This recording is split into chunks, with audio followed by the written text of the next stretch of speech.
Hi, this is Mrs. Brode, and this is the last topic in our factoring unit, and it is just practicing factoring completely again. So remember the steps from our last note set. You first want to look for a GCF, pull that out. If you have two terms left in parentheses, you want to look for a difference of the squares. If there's three terms left, you want to look for a perfect square trinomial or use the box method or factor by grouping to factor everything possible. So let's go ahead and look at number 1. So first thing I want to do is look for a GCF. And so I can see between 3, 15, and 27, I do have a 3 in common. I'm going to pull that out and stick that in the front. Do not leave that out of your final answer because that completely changes what your answer is. So it is super important and it is a part of your final answer. So x to the third, x squared, and x. We can only pull out the lowest, which is just a single x.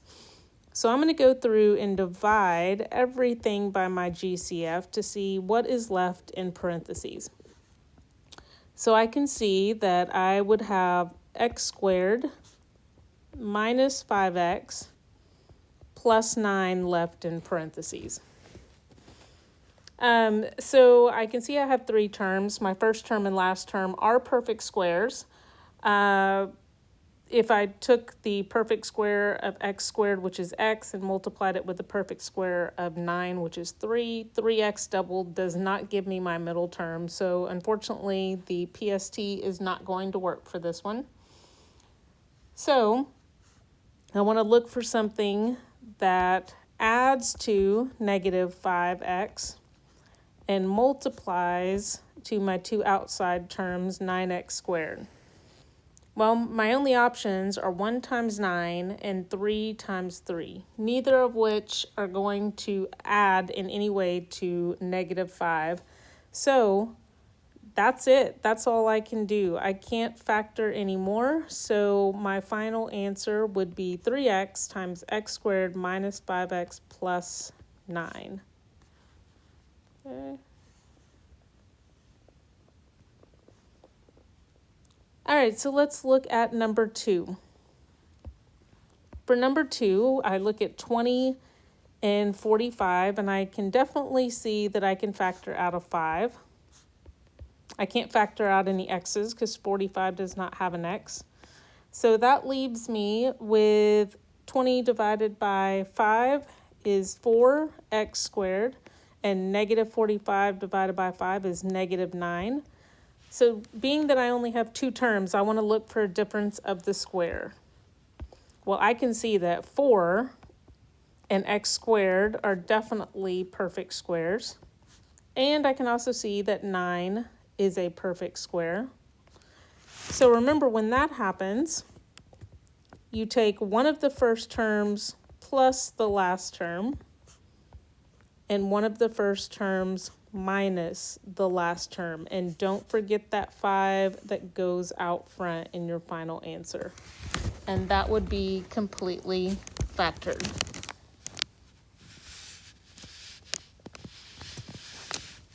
So moving on to number 3. First, look for a GCF. 12, 4, 8. I can see that they all have a 4. And notice I'm going ahead and putting that over there in my final answer, so mentally I don't forget to do that later. But I am going to do my work down here and factor out that 4.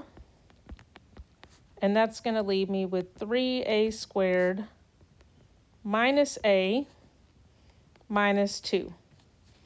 Okay, so I don't have a perfect square trinomial.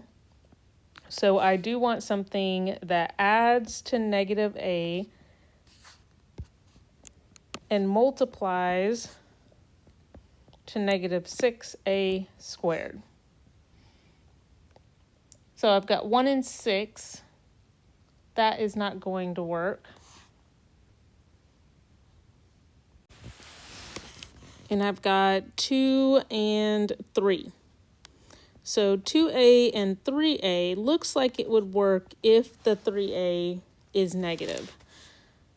because if I added those two, 2a minus 3a is negative a, and 2a times negative 3a is negative 6a squared. So that looks like it'll work. So this time I'm going to do the blankety blank method. So I'm going to say,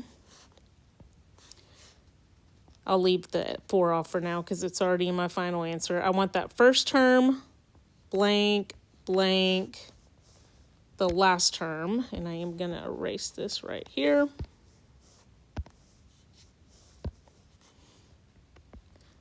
And then, if I remember, I had plus 2a and minus 3a. Now remember, I could do that opposite if I wanted to. But if I group this, I can see that all I can pull out here is an a, and I'd be left with 3a plus 2. And if I grouped this one, looks like all I could pull out is a negative 1.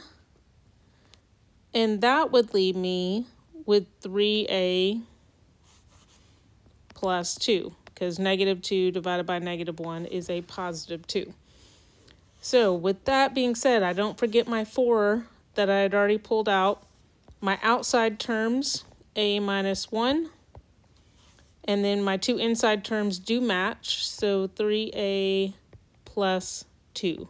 So that would be my final answer is 4 times a minus 1 times 3a plus 2.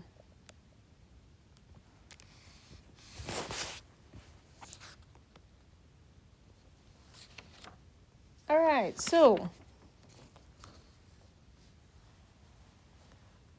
for 81 and 49, factors of 81, 9, that is not a factor of 49.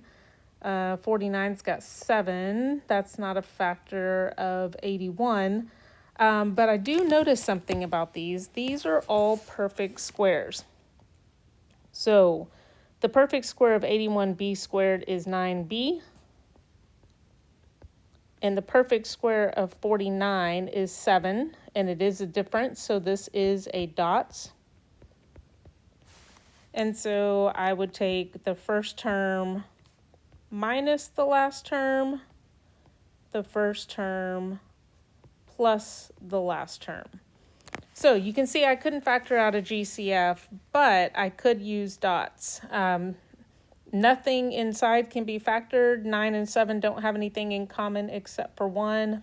There's only one b on the inside for each one, so this would be my final answer.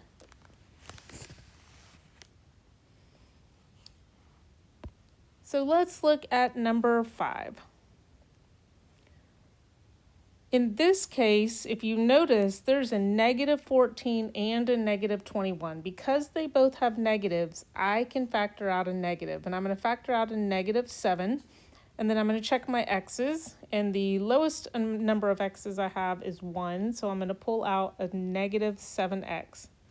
So I am going to divide both parts by negative 7x and see what's left in parentheses. So negative 14 divided by negative 7 is positive 2. X to the third divided by x is x squared. Negative 21 divided by negative 7 is positive 3, and then the x's would cancel out. So one thing I can see here, there's 2 terms, but this is definitely not a dots, because it's not a difference. It's a sum. So there is nothing else I can do with this final answer. So I'm just going to leave it in parentheses with my GCF out front. So my final answer is negative 7x times 2x squared plus 3.